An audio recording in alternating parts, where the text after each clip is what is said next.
بسم اللہ الرحمن الرحیم۔ مفتی شمیل ندوی صاحب اور جاوید اختر صاحب کا آپ نے مناظرہ دیکھا ہوگا اور ان کی ویڈیوز بھی پوری دنیا میں وائرل ہیں کہ مفتی شمیل ندوی صاحب جو کہ احناف دیوبند عقائد سے تعلق رکھتے ہیں اور جاوید اختر صاحب جو کہ ملحد ہیں اور دہریہ قسم کی جماعت کے لوگوں سے ان کا تعلق ہے۔ تو کل آپ نے دیکھا مفتی شمیل ندوی صاحب نے کیسے ان کو منہ توڑ جواب دیا اور ان کی ہر دلیل کو توڑا اور عقلی اور منطقی حساب کے اعتبار سے ہر سوال کا جواب ان کو ٹیک دیا، پھٹ دیا۔ تو اللہ رب العزت نے چونکہ فرما دیا ہے جاء الحق و زہق الباطل، جس وقت حق آ جاتا ہے تو باطل بھاگ جاتا ہے۔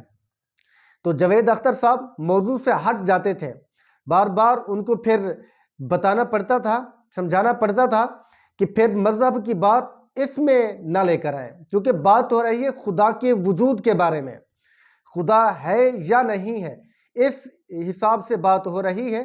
لیکن وہ پھر کتابوں کی طرف آ جاتے تھے، ان کو تو اصل بات کرنے کا طریقہ بھی نہیں آتا تھا۔ تو مفتی شمیل ندوی صاحب کو ماشاءاللہ اللہ رب العزت نے بہت بڑی عزتوں سے نوازا۔ پروردگار عالم مزید حضرت کے علم عمل میں ترقی نصیب فرمائے، کامیابیاں نصیب فرمائے۔ یقیناً وہ ایک جماعت کی طرف سے نمائندہ نہیں تھے، بلکہ تمام عالم اسلام کے نمائندہ تھے اور تمام مسلمانوں کا، امت مسلمہ کا دل خوش کر دیا۔ تو ماشاءاللہ اللہ رب العزت نے بہت استعداد دی ہے، اسی لیے تو کہتے ہیں کہ باطل حق کے سامنے ٹک کبھی نہیں سکتا۔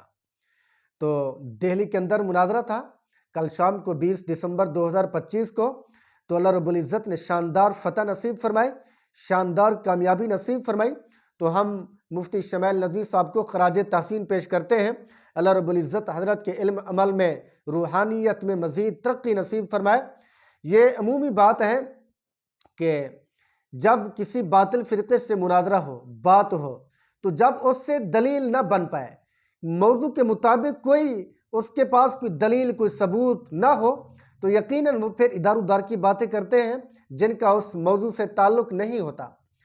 تو مفتی صاحب سے ایک سوال یہ بھی ہوا کہ اللہ سے 100 سال پہلے، 150 سال پہلے کیا تھا؟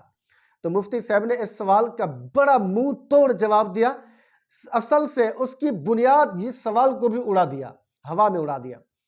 کہ جیسے اس کی مثال یوں بیان فرمائی، جیسے آپ کہیں کہ یہ یونیورسٹی ہے، اس سے 100 سال پہلے کیا تھا؟ اب یونیورسٹی یا کوئی چیز ہے، اس کا وجود ہی نہیں تھا، لوگوں کے ذہنوں میں اس کا تصور ہی نہیں تھا، تو اب یہ کیسے کہہ سکتے ہیں کہ اس سے پہلے کیا تھا؟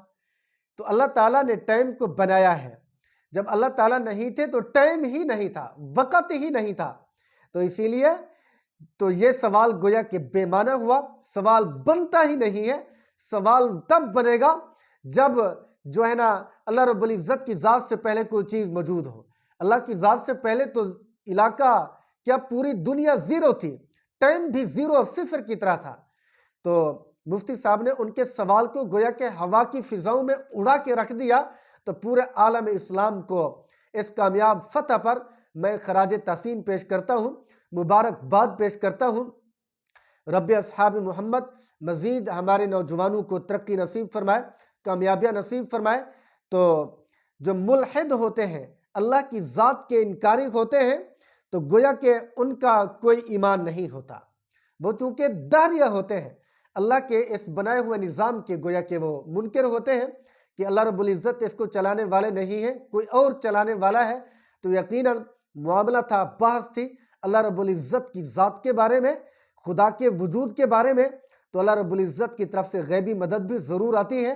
تو پروردگار عالم نے مفتی شمیل ندوی صاحب کو کامیاب فرمایا اور جاوید آصف کو اللہ رب العزت نے شکست خوردہ کر دیا، کیونکہ وہ ملحد ہیں، اللہ رب العزت کے دین کے اوپر چلنے والے نہیں ہیں۔ تو میں تمام تر عالم اسلام، عالم امت اسلامیہ کو مبارکباد پیش کرتا ہوں اور جاوید اختر صاحب کو پیغام دیتا ہوں کہ آپ اور آپ کے جماعت کے لوگ، آپ کے حواری دائرہ اسلام میں داخل ہو جائیں، اللہ رب العزت کے احکامات کو صحیح معنی بصدق و دل حتمی طور پر تسلیم کرنے کا پختہ عزم کریں۔ یقیناً یہی دین حق ہے، یہی سچا دین اسلام اور مذہب ہے جس کے بارے میں اللہ رب العزت نے قرآن عظیم الشان کے اندر فرما دیا ان الدین عند اللہ الاسلام، کہ دین اللہ رب العزت کے نزدیک اسلام ہے، باقی تمام کے تمام فرقے باطل ہیں، اسلام سچا مذہب ہے۔ اللہ رب العزت ہمیں صحیح معنی حق کے اوپر، دین کے اوپر، اسلام کے ساتھ وفاداری کرنے کی توفیق نصیب فرمائے۔ اللہ رب العزت ہم سب کا حامی و ناصر ہو۔ السلام علیکم ورحمۃ اللہ وبرکاتہ۔